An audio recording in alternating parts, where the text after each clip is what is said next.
Gremo na obalo, kjer školjkarji trpijo za svojevrstnim fenomenom. Slovenskim školjkarjem so veliko večino letošnje letine klapavic pojedle orade. Velike jate roparic so pojedle tudi po 3 tone školjk na noč, školjkarje pa so tako močno udarile po žepu. To je pa neugodno.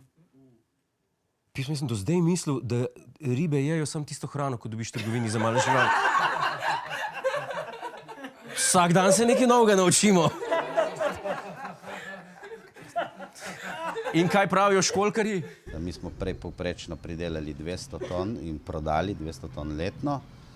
Letos smo pa prodali samo 60 ton, vse ostalo so nam orade pojedle. Pojedle so nam pa tudi mladico za naprej, za naslednje leto.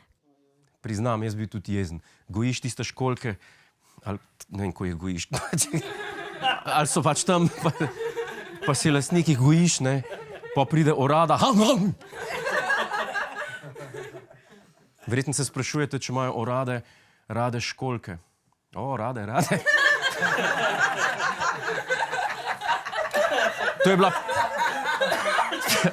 bila poslovilna šala gospoda Sajka, ki je napisal premešal. Čeprav ni pa vse tako negativno, kot se zdi. Od zdaj naprej se zavedite, da če ste v restavraciji naročili orado, boste zraven dobili še klapavice za ston. Znamenita tržaška kavarna Café Delispe, ki se je s pomanjkanjem gostinskih delavcev lotila z najsodobnejšo tehnologijo. Za pomoč v strežbi so namreč kupili robote.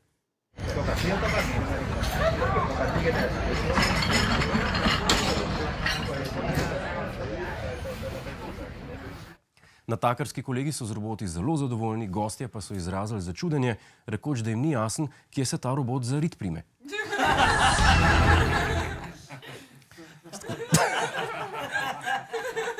V Združenem kraljestvu 33% zaposlenih dela od doma v pižamah, je pokazala raziskava podjetja Indeed. Ko gre za videz zaposlenih, delodajalce najbolj motijo prav pižame pri delu od doma, sledijo pa neumiti ali razvršeni lasje. 44% jih je tudi mnenje, da zaposleni ne bi smeli nositi spodnjih delov trenerk.